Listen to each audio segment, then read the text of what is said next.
The ship was dying. Everyone aboard knew it. The engines made sounds they should not make, and the lights flickered every few minutes like a candle in the wind. Elder Soraya stood at the bridge window and watched the stars blur past. Behind them, somewhere in the darkness, the hunters were coming. "How long?" she asked. The young pilot checked his instruments with shaking hands. 2 hours. Maybe 3. The drive cannot take much more. Soraya closed her eyes. She was old now. Older than any Villani should be. Her scales had faded from bright blue to pale gray, and her joints ached with every movement. But her mind was sharp, and her memories were clear. Too clear, sometimes. She remembered things that happened before most species in the galaxy were born. She remembered Earth. The ship carried 412 Villani. They were refugees. Survivors, the last fragments of a species that once ruled 1,000 worlds. Now they had nothing. No home, no fleet, no hope. The Dominion Accord had hunted them for 3,000 years, and they were very good at hunting. "There's a signal," the pilot said suddenly. "We are approaching a border." Soraya opened her eyes. "Whose border?" The pilot studied his screens. His face showed confusion. "Human space. The species called humanity." A strange feeling moved through Soraya's old heart. She had not thought about humans in a very long time. When she last saw their world, they had been primitive creatures living in caves and hunting with sharp stones. That was 12,000 years ago. She wondered what they had become. "Send a distress signal," she said. "On all frequencies." The pilot looked at her with worry. "Elder, the humans are a minor species. They cannot protect us from the Dominion. We should keep running. Send the signal," Soraya repeated. Her voice was gentle but firm. "Trust me." The message went out into the void. For long minutes, there was only silence. The ship groaned and shuddered as its engines fought to keep working. Behind them, the Dominion hunters grew closer. Then a voice came through the speakers. It spoke in the common galactic language, but with a strange accent that Soraya had never heard before. "Unknown vessel, this is the HSS Patience. We have received your distress signal. State your identity and situation." The pilot responded quickly, explaining who they were and what was chasing them. There was a pause after he finished. Soraya could imagine the human crew discussing what to do. A ship full of refugees being hunted by the most powerful military alliance in the galaxy. Any sensible species would tell them to keep moving. Getting involved meant war. The voice returned. "Villani vessel, reduce speed and prepare for escort. We are coming to you." Soraya felt tears forming in her eyes. She wiped them away quickly. It was foolish to hope. One human ship could not save them. But still, the gesture meant something. The HSS Patience appeared on their screens 20 minutes later. It was a small vessel, barely larger than their refugee ship. Its design was simple and practical, without the elegant curves of Dominion warships or the aggressive angles of other military species. It looked like a ship built by people who cared more about function than appearance. A new voice came through the speakers. This one was deeper, calmer, carrying the weight of authority. "This is Captain Marcus Cole of the HSS Patience. I am told you are Villani refugees seeking asylum. Is this correct?" "It is correct," Soraya answered. "But Captain, you should know that the Dominion Accord is hunting us. They will not stop at your border. If you help us, you will make powerful enemies." There was a brief silence. When Cole spoke again, his voice had changed. There was something new in it, something Soraya could not identify. "Did you say Villani? The same Villani who fought at the Battle of Silent Stars 12,000 years ago?" Soraya's breath caught in her throat. "You know of that battle. Every human child learns about it." Cole said, "We know what your people did for us. We know the price you paid." His voice grew harder. "The Dominion can send their hunters. They can send their whole damned fleet. But they will not touch you while you are under our protection. You have my word." The refugee ship crossed into human space with the Patience flying beside it like a guardian. For the first time in years, Soraya allowed herself to feel something like safety. She did not know if the humans could truly protect them, but she knew they would try. And after 3,000 years of running, that meant more than she could express. The hunters arrived 2 hours later. There were 5 Dominion ships, sleek and deadly, designed for exactly this kind of work. They stopped at the border, and their commander sent a message to the patients. Human vessel, you are harboring criminals wanted by the Dominion Accord. Surrender them immediately, or face the consequences. Captain Cole's response was immediate. The Vellani have requested asylum in human space. Their request has been granted. They are under our protection now. You cannot protect them, the Dominion commander said. His voice dripped with contempt. You are one small ship from a minor species. The Dominion Accord rules half the galaxy. Stand aside, or we will remove you. I will not stand aside. Then you will die, and we will take the refugees anyway. Your gesture is meaningless. Cole laughed. It was not a nervous laugh or a scared laugh. It was the laugh of someone who knew something the other person did not. Let me tell you a story, Cole said. 12,000 years ago, my ancestors were nothing. We lived in caves. We hunted animals with rocks and sticks. We did not know that other species existed. We did not know that the galaxy was full of life. And we certainly did not know that the Dominion Accord had decided we were worthless and should be destroyed. The Dominion commander said nothing. The Dominion sent a fleet to burn our world.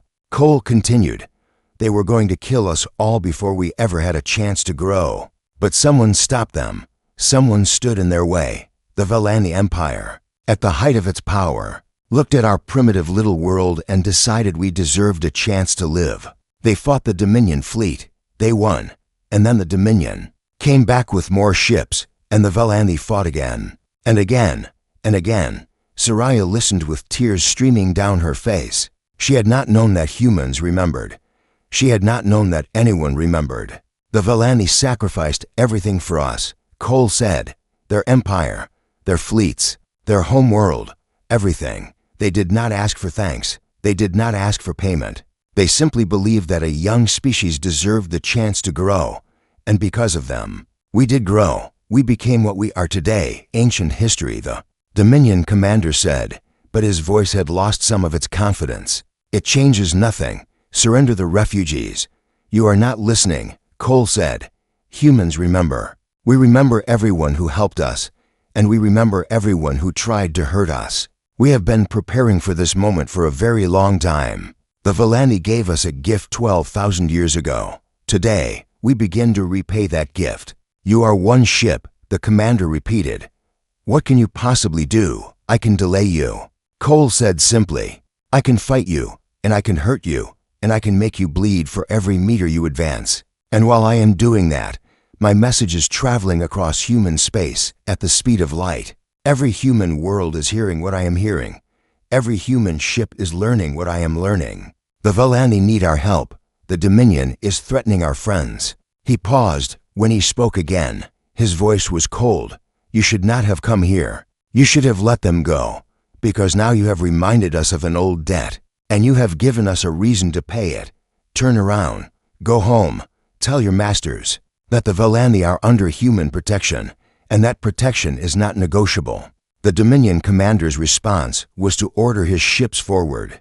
They crossed the border with weapons charging. The patients moved to intercept. A single small ship against 5 hunters. The battle lasted 11 minutes. The patients took heavy damage. 2 of its crew members died. But when it was over, 3 Dominion ships were drifting wreckage, and the other 2 were running back across the border with critical damage. Captain Cole stood on his wounded bridge, bleeding from a cut on his forehead, and watched them flee. Then he opened a channel to the refugee ship, Elder Soraya. Are you safe? We are safe. She whispered. Captain, I do not know how to thank you. You thanked us 12,000 years ago. Cole said, everything that happens now, everything we do, it is because you gave us the chance to exist. Rest now. More ships are coming to escort you to Earth. You will be safe there, Earth. Soraya repeated, I saw your world once, long ago. It was beautiful. It still is, Cole said. And soon you will see it again, this time as honored guests, this time as family. The message ended. Soraya stood alone at the bridge window, watching the stars. And for the first time in 3,000 years, she believed that her people might survive. Not because they were strong, not because they were clever, but because long ago they had shown kindness to strangers, and those strangers had never forgotten. Across the galaxy, the news spread like fire. the Dominion had attacked human space. Humans had fought back, and now humanity was calling in an ancient debt. The galaxy was about to learn what that meant. She had never felt so humble, and she had never felt so hopeful. The galaxy was about to change forever, and she had never felt so humble, and she had never felt so hopeful. The galaxy was about to change forever, and Admiral Kethra stood on the bridge of his flagship, the Dominion's Wrath, and watched human space grow larger on his screens. 200 warships followed behind him, each one carrying enough firepower to destroy a small moon. It was the largest fleet the Dominion had deployed in centuries, and Kethra was proud to command it. "We are approaching the human defense line," his tactical officer reported. 50 ships detected. Kethra smiled, his sharp teeth gleaming in the bridge lights. 50 ships against 200. These humans are either brave or stupid, possibly both, Admiral. It does not matter. Signal the fleet to advance. Standard attack formation. Let us finish this quickly. The Dominion fleet moved forward like a great wave of death. Kethra had studied human ships before the mission, and he was not impressed. They were functional but unremarkable, lacking the elegant design of Dominion vessels. Their weapons were adequate but not exceptional. Their shields were standard. Everything about them suggested a species that had developed in isolation, without the pressure of galactic competition to push them to excellence. The 50 human ships held their position as the Dominion approached. They did not retreat. They did not call for reinforcements. They simply waited, like stones in the path of a flood. Weapons range in 30 seconds. The tactical officer announced, "Fire when ready," Kethra ordered. "Destroy them all." The battle began with a storm of energy. Dominion ships launched their weapons in perfect coordination, filling space with deadly light. The human vessels responded instantly, moving with surprising speed and precision. Their shields flared as they absorbed hits. Their own weapons struck back with unexpected accuracy. Kethra watched with growing interest as the humans fought. They were better than he had expected. Their tactics were clever, using the smaller size of their fleet to maintain flexibility. They supported each other, covering weaknesses, concentrating fire on vulnerable targets. One Dominion ship exploded, then another. A third lost its engines and drifted helplessly. But numbers were numbers. No amount of skill could overcome a 4-to-1 advantage. Slowly, inevitably, the human line began to break. Ships took damage they could not repair. Formations fell apart. The 50 became 40, then 30, then 20. "They are retreating," the tactical officer said with satisfaction. "The human fleet is falling back." Kethra nodded. "Pursue them. Do not let them escape. I want this victory to be complete." The Dominion fleet surged forward, chasing the fleeing human ships. Kethra felt triumph building in his chest. This was how wars were supposed to go. The strong crushed the weak. The Dominion ruled because they were superior. Humanity was learning that lesson now, written in the fire of their burning ships. Then his sensors officer made a sound Kethra had never heard before. It was something between a gasp and a whimper. "Admiral," the officer said, his voice shaking. "New contacts. Many new contacts. Reinforcements." "How many?" The officer turned to look at him. His face had gone pale. "Thousands, Admiral. Thousands of ships." Kethra felt cold fear wash through him. He looked at his tactical display and saw it filling with new icons. They were appearing from everywhere. From behind asteroids, from the shadows of gas giants, from hidden positions throughout the system. Ships upon ships upon ships, more than he could count, more than he had ever seen in one place. "That is impossible," he whispered. "The humans cannot have that many ships." "Our intelligence said." "Our intelligence was wrong," his first officer interrupted. "Admiral, we need to retreat. Now." But it was already too late. The human fleet that had been fleeing suddenly stopped and turned. They had not been retreating at all. They had been leading the Dominion into a trap. And now the trap was closing. The first wave of human ships hit the Dominion fleet from behind. They struck with devastating precision, targeting engines and weapons systems. Dominion vessels that had been pursuing moments ago found themselves surrounded and outgunned. The orderly formation collapsed into chaos. Kethra screamed orders, trying to organize a defense. But there was no defense against this. The humans were everywhere, their ships moving with perfect coordination like a single vast organism. Every time a Dominion captain tried to concentrate fire on one group, another group struck from a different angle. Every time a ship tried to retreat, it found its path blocked. The battle became a slaughter. On the human command ship HSS Resolution, General Cerro Okonkwo watched the tactical display with grim satisfaction. Everything was going according to plan. The Dominion fleet was being systematically dismantled, ship by ship, formation by formation. Admiral Kethra's flagship is attempting to break through our lines, her tactical officer reported. Should we destroy it? Okonkwo shook her head. No, disable it and prepare boarding parties. I want the Admiral alive. Yes, General. Across the battlefield, similar scenes were playing out. Human ships swarmed Dominion vessels, overwhelming them with coordinated attacks. Some Dominion captains tried to surrender, and the humans accepted their surrender, taking prisoners rather than destroying helpless ships. Others fought to the death, and the humans granted them that death quickly and cleanly. It was over in less than an hour. 200 Dominion warships reduced to wreckage and captured hulls. The greatest fleet the Dominion had sent to war in centuries, destroyed by a species they had dismissed as primitive and weak. Kethra was brought before General Okonkwo in chains. His scales had turned gray with shock. He could not understand what had happened. He could not process the magnitude of his defeat. How? He demanded. How is this possible? Where did all those ships come from? Okonkwo looked at him with something that might have been pity. We built them, she said simply. Over 3,000 years, we built them. Ship by ship, weapon by weapon, soldier by soldier. All in secret, all waiting for this day. But why? Why would you build such a fleet if you never planned to use it? You have stayed out of galactic affairs for your entire existence. Because we were waiting. Okonkwo replied. Waiting for the right reason to reveal ourselves. Waiting for a cause worthy of everything we had prepared. She leaned forward. You gave us that cause when you threatened the Villani. You reminded us of our debt. You gave us permission to finally pay it. Kethra's eyes widened with sudden understanding. This was always the plan. You always intended to. We hoped we would never have to, Okonkwo interrupted. We hoped the galaxy would leave the Villani alone. We hoped we could live in peace forever, building our strength but never using it. But we also knew that hope was not a strategy. So we prepared. And when you came for our friends, we were ready. Across the galaxy, news of the battle spread faster than light. The Galactic Council received reports of impossible numbers. Thousands of human ships. Tens of thousands. Maybe more. Analysts struggled to explain where they had come from, how they had been hidden, why no one had known about them.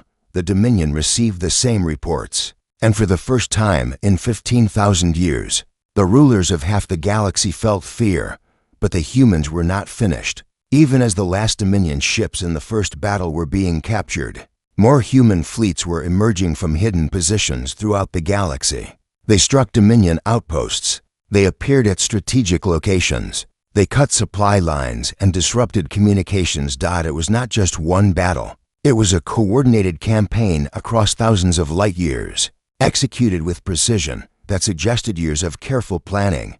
On Earth, Elder Soraya watched the news reports with other Villani refugees. They saw human ships carrying their flag into battle. They heard human soldiers shouting their name as a war cry. They witnessed a species they had saved repaying that salvation with everything they had. They are fighting a galactic war, one young Villani said in disbelief. All for us.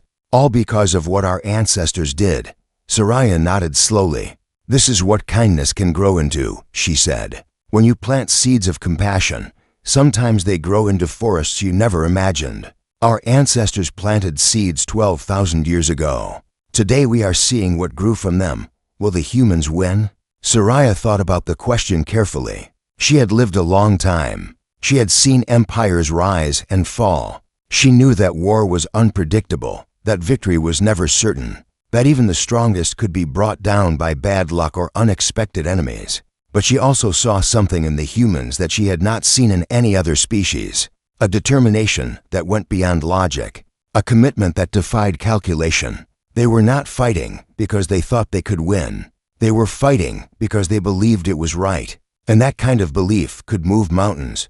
I do not know if they will win, she admitted, but I know they will not stop trying. And sometimes that is enough.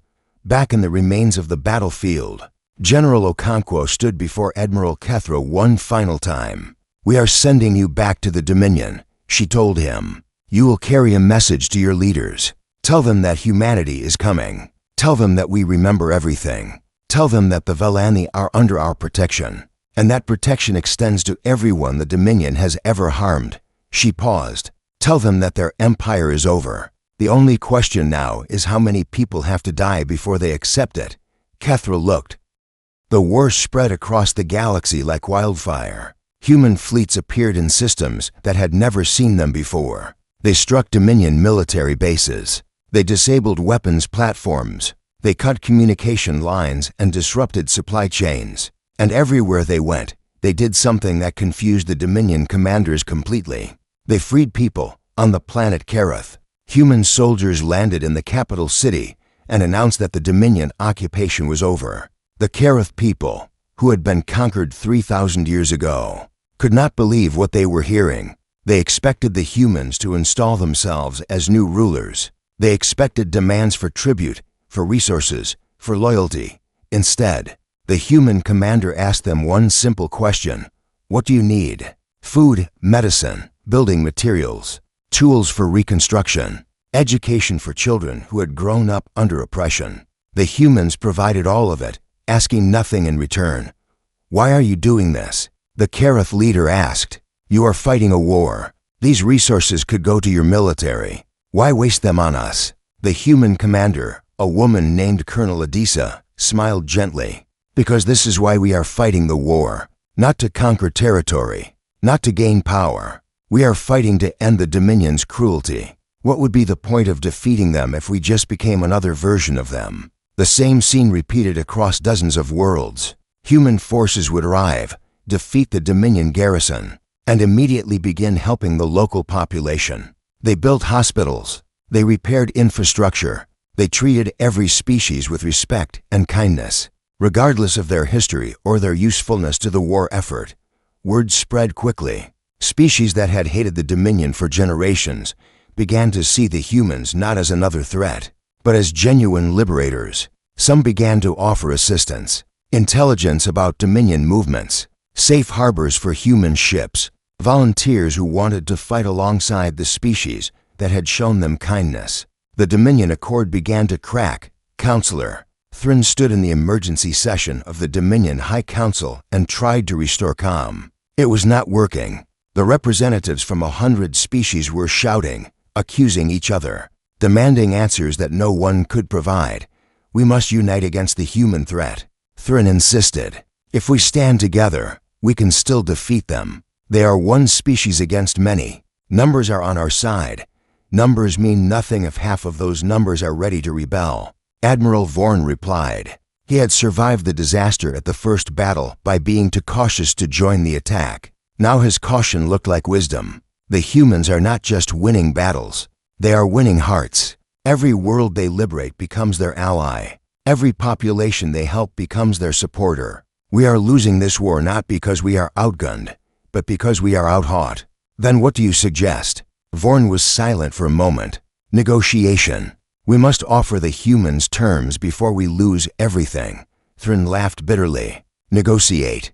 After 15,000 years of dominance, the Dominion does not negotiate. The Dominion demands.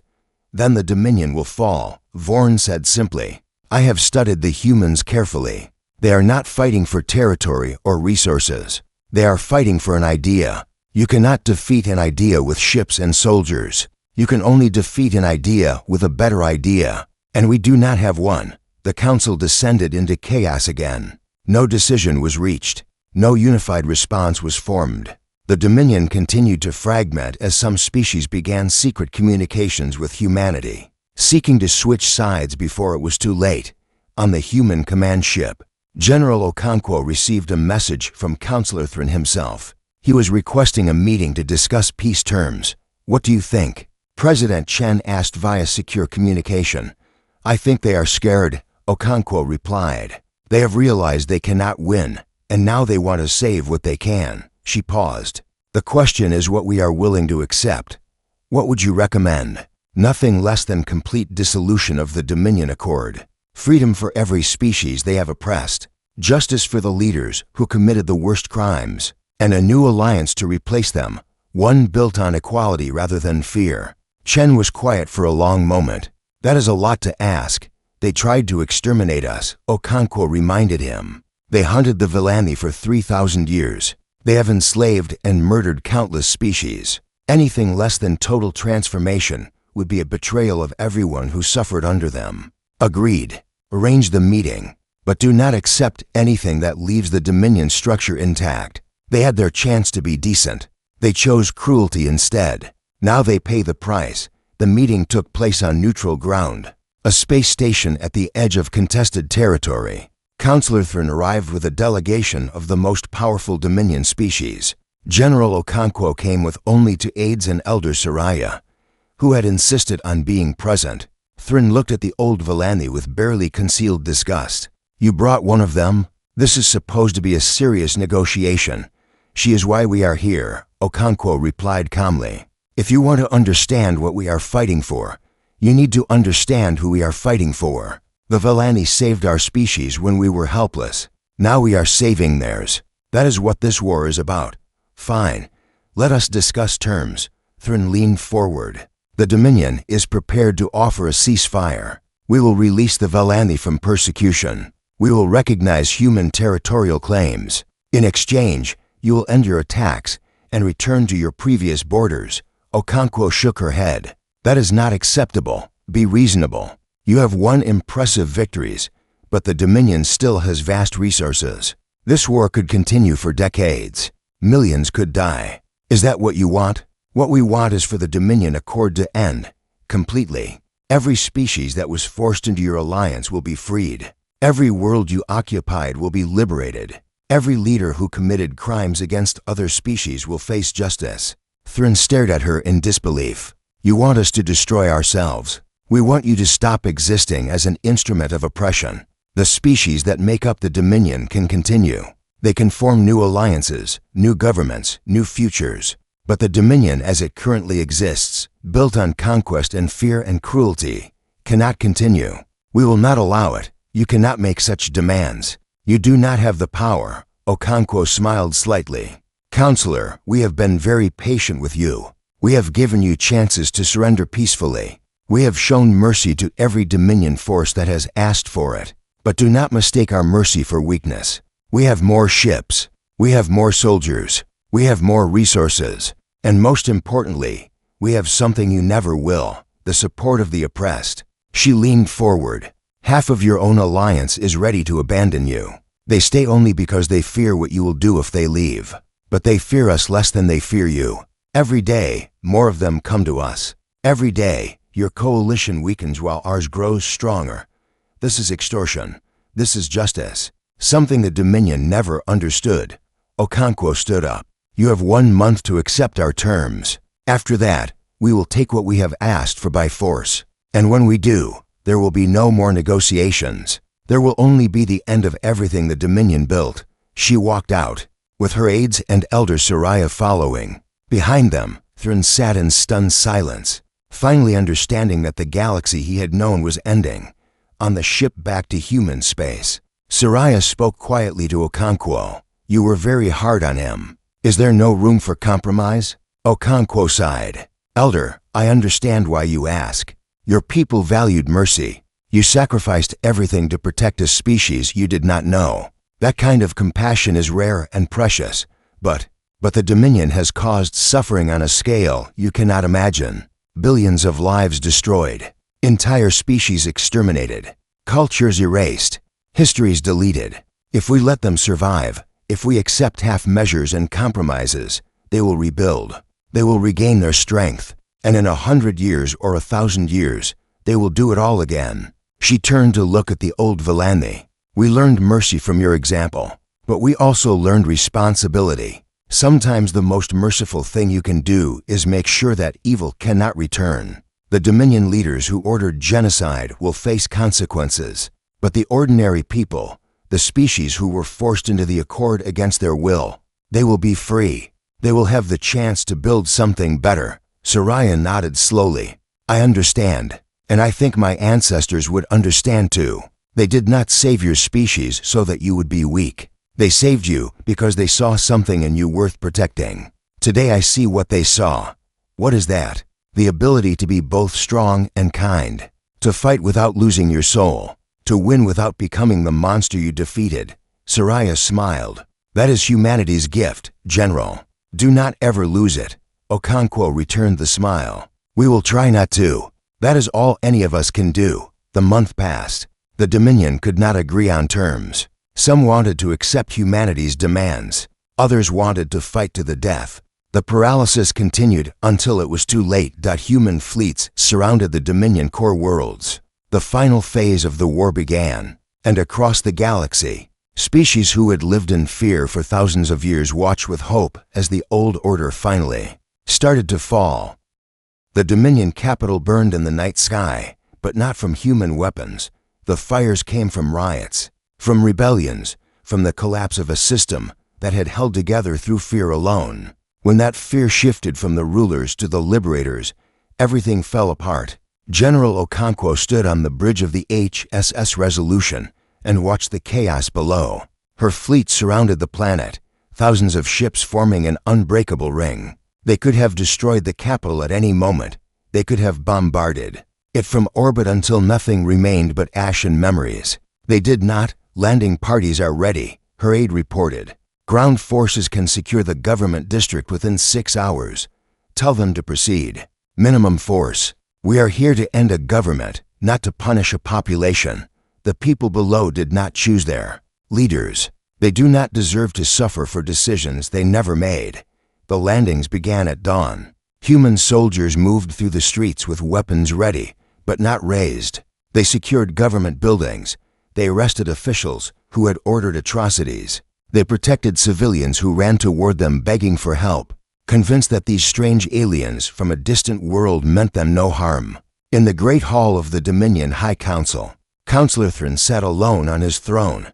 His guards had fled. His allies had abandoned him. His coalition had collapsed like a house built on sand. When human soldiers entered the chamber, he did not resist. He simply looked at them with empty eyes. Is this how it ends? He asked. 15,000 years of power destroyed by a species we should have exterminated when we had the chance? The human captain who approached him shook her head. You had your chance 12,000 years ago. The Vellani stopped you. Now we are finishing what they started. The Vellani were fools. They sacrificed everything for nothing. They sacrificed everything for us, and we do not consider that nothing. The captain gestured to her soldiers. Take him to detention. He will be tried for his crimes along with the others.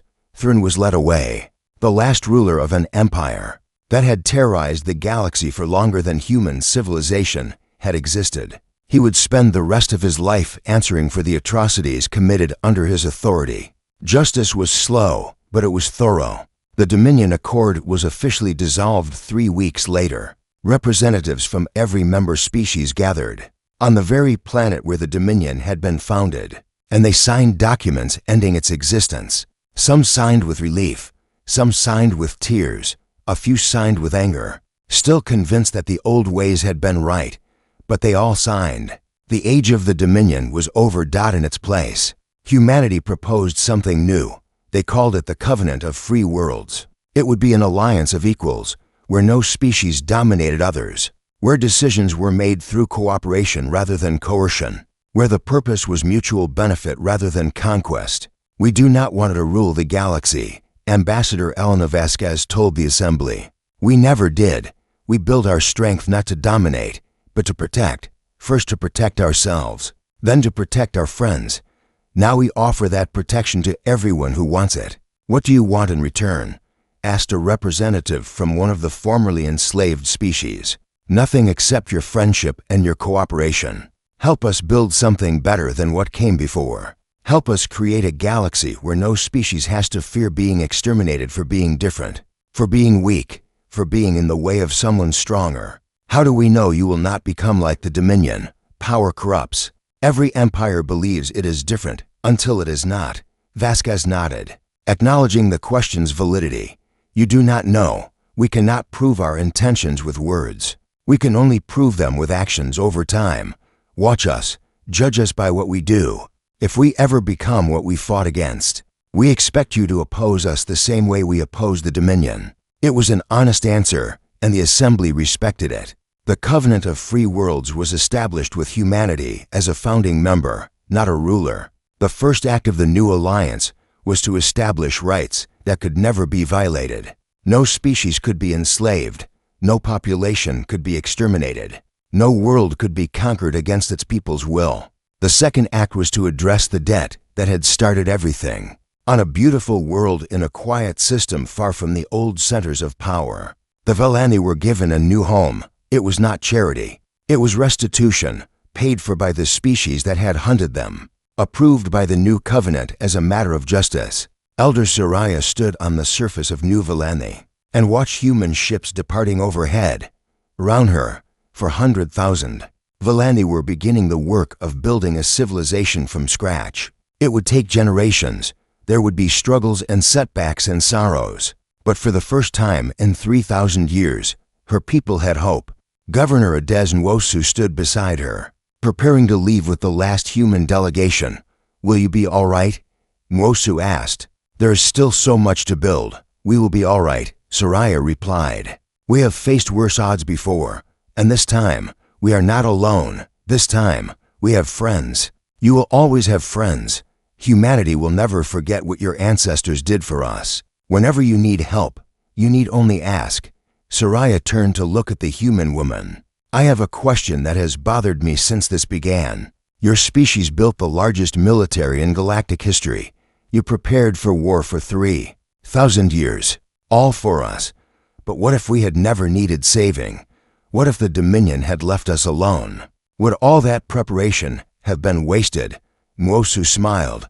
It would not have been wasted. We hoped we would never have to use it. We hoped the galaxy would be peaceful, that the Dominion would reform, that justice would come without bloodshed. If that had happened, we would have been happy to let our fleets gather dust forever. But you built them anyway, because hope is not a strategy, because our ancestors learned that lesson when yours saved us. They were weak and primitive, and only survived because someone stronger chose to protect them. They swore that their descendants would never be weak again. They swore that we would be the ones doing the protecting, not the ones needing it. Soraya nodded slowly. That is wisdom, hard wisdom, but wisdom nonetheless. Your ancestors gave us that wisdom. Everything we are, everything we have achieved, started with their choice to protect us. Today we repaid that debt, but in truth, it can never be fully repaid. Some gifts are too great for any repayment to match. The human delegation departed, and the Valani were left to begin their new lives. But they were not forgotten. Human ships visited regularly, bringing supplies and specialists and friendship. The Covenant watched over them, ensuring that no one would ever threaten them again. Years passed. New Valani grew from a handful of settlements into a thriving civilization. Children were born who had never known the fear of being hunted. Young Valani studied history and learned about the ancient sacrifice that had saved a primitive species on a distant world, and the extraordinary repayment that sacrifice had earned. In schools across New Valani, teachers told the story of the debt. They showed images of Earth as it had been 12,000 years ago, a beautiful blue world inhabited by creatures who did not yet know they were part of something greater. They explained how the old Valani Empire had seen those creatures and decided they deserved a chance to grow. They described the battles, the sacrifices, the long decline that followed, and then they showed images of what those creatures had become, the fleets that had shattered the Dominion, the soldiers who had liberated entire worlds, the diplomats who had built a new order based on equality and respect. This is what kindness can create. The teachers would say, when our ancestors protected humanity, they did not know what would come of it. They simply believed that compassion was worth any cost. And they were right. Because of their choice, a great civilization rose from that small world. And because of that civilization, we exist today, free and safe and hopeful. On the anniversary of the liberation, humans and Valani gathered together on both worlds. They shared meals and stories and memories. They honored the ancestors who had made this possible, both the Villani who had sacrificed and the humans who had remembered. Ambassador Elena Vasquez, now old and retired, gave the final speech at the celebration on New Villani. Her voice was weaker than it had been, but her words carried the same weight they always had. 12,000 years ago, your ancestors gave us a gift we could never repay. They gave us our future, everything we built, everything we achieved. Every human who ever lived since that day existed because of their choice. She looked out at the crowd, at the two species standing together under an alien sun. We tried to repay that gift. We fought a war. We freed billions. We built a new order for the galaxy. But even all of that is not enough. Some debts are beyond repayment. All we can do is try to be worthy of them. She smiled, the same warm smile she had worn in the Galactic Council chamber so many years ago. Our ancestors were saved by kindness. We became strong through patience. We won through determination. But in the end, what mattered most was not our strength or our patience or our determination. What mattered was that we remembered. We remembered who helped us. We remembered why we were fighting. We remembered what kind of species we wanted to be. She raised her glass.